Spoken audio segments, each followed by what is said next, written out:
Let's talk about collaboration. So I think people, when they hear the word collaboration, they don't really know what that means at the highest level. What collaboration is not is agents standing around together and complaining about the market and just talking about their deals that are gone south or Commiserating over interest rates. That is not collaboration. Real collaboration begins when you're not competing, you're not focused on competition, but you're focused on how can we all move forward together at a higher level. Yeah, no, absolutely. And so what are the ways that you can collaborate with your fellow agents? Some of the things that we have done in the past is we'll hold lunch and learns with other brokerages. We'll bring in our lending partners and our escrow and title partners.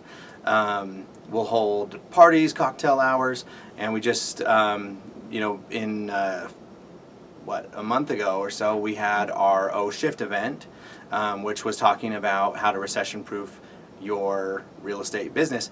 And we had different people from, I think, 5 different brokerages. 5 or 6 brokerages there, all collaborating. And it's important that you're just not always in your own little group talking about things. You have to get outside of your little group. You have to get into other brokerages and be in communication with people in other parts of the country where you can see what they're doing, what's working, and you'll be surprised at how often you can learn something really new and fresh. And the coolest thing to me about collaboration is the energy that it brings to you.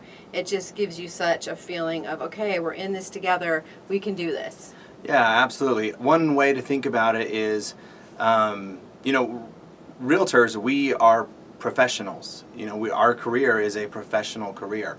And you don't see doctors competing. You see doctors collaborating, holding conferences together where they're saying, hey, what have you learned about this particular illness? And what have you learned about this particular drug and how it interacts with other things? And so when you collaborate, you raise up everyone together as a whole and our industry as a whole.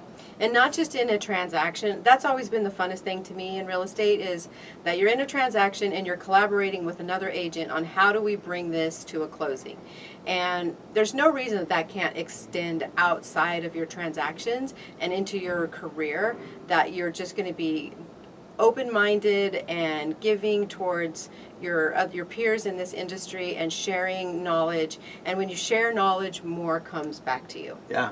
And it just makes everything go smoother because the truth of the matter is we are going to, if you're going to be doing and pursuing a real estate career over the long haul, you're going to be working with the same agents over and over and over again. And you never want to burn a bridge. You never want to burn a bridge. You're all going to have an opportunity where you talk to an agent on the other side of a transaction and they're just not going to be helpful. They're not going to be friendly. And you just don't know what's going on in their world. So I always try to give people the benefit of the doubt. Just keep things smooth and moving forward, and then you'll be surprised how often you actually circle back around with that same agent. Yeah. And so you don't want to burn those bridges. Yeah, so you can collaborate on a small level, in an actual transaction, you and the agent. Sometimes you're going to come across things where you have to collaborate together because it's like, look, the seller and the buyer are at an impasse. Yeah. What can we do to keep this deal together? Because in the end, ultimately what they want to do is this person wants to sell their house, this other person wants to buy it. Let's get them together. Or you can collaborate on a much larger scale with across multiple brokerages and with hundreds of agents.